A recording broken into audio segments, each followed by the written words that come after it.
നമസ്കാരം, കൊട്ടാരക്കര മീഡിയയിലേക്ക് സ്വാഗതം. രാജ്യത്തെ ടെലികോം കമ്പനികൾ ഉപയോഗിക്കുന്ന ചൈനീസ് ഉപകരണങ്ങളുടെ വിശദാംശങ്ങൾ തേടി കേന്ദ്ര സർക്കാർ.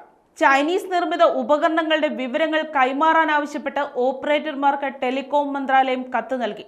ടെലികോം ശൃംഖലയിലെ വിവരച്ചോർച്ചയടക്കമുള്ള സുരക്ഷാ പാളിച്ച നേരിടാനാണ് നടപടിയെന്ന് അധികൃതർ വ്യക്തമാക്കി. 5G നെറ്റ്വർക്കുമായി ബന്ധപ്പെട്ട പ്രവർത്തനങ്ങളിൽ നിന്ന് ഒഴിവാക്കിയിട്ടുണ്ടെങ്കിലും രാജ്യത്തെ പ്രമുഖ 4G നെറ്റ്വർക്കുകളിൽ ഇപ്പോഴും ചൈനീസ് നെറ്റ്വർക്ക് ഉപകരണങ്ങളും സാങ്കേതിക വിദ്യയും ഉപയോഗിക്കുന്നുണ്ട്. എയർടെൽ, വോഡഫോൺ, ഐഡിയ എന്നിവർ ഇത്തരത്തിൽ വാവൈ, ZTE എന്നീ കമ്പനികളിൽ നിന്ന് വയർലെസ് ഒപ്റ്റിക്കൽ സേവനങ്ങൾക്ക് ലഭ്യമാകുന്നുണ്ട്. ഇതിനു പുറമെ BSNLന്റെ 2G നെറ്റ്വർക്കും ചൈനീസ് കമ്പനികളുടെ സേവനം ഉപയോഗപ്പെടുത്തുന്നുണ്ട്. പരിപാലന ചെലവും അറ്റകുറ്റപ്പണികളുമടക്കം രാജ്യത്തെ ടെലികോം ഓപ്പറേറ്റർമാരിൽ നിന്ന് പ്രതിവർഷം 600 കോടി രൂപയാണ് വാവയുടെ വരുമാനമെന്നാണ് കണക്ക്. ZTEക്കും ഇത്തരത്തിൽ വരുമാനം ലഭിക്കുന്നുണ്ട്. നിലവിൽ സ്ഥാപിച്ച ചൈനീസ് നിർമ്മിത ഉപകരണങ്ങൾ മാറ്റി സ്ഥാപിക്കുന്നത് ടെലികോം ഓപ്പറേറ്റർമാർക്ക് വലിയ ബാധ്യതയുണ്ടാക്കുമെന്നാണ് വിലയിരുത്തൽ.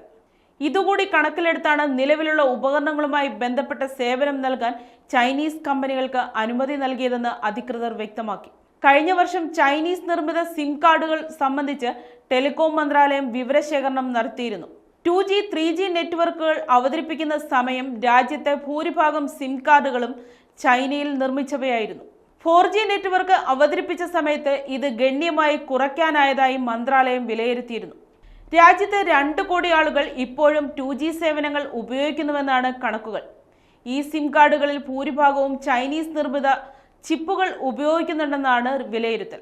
തദ്ദേശീയമായി നിർമ്മാണം ത്വരിതപ്പെടുത്തി ഈ സിം കാർഡുകൾ മാറ്റി നൽകാനും പദ്ധതിയുണ്ട്.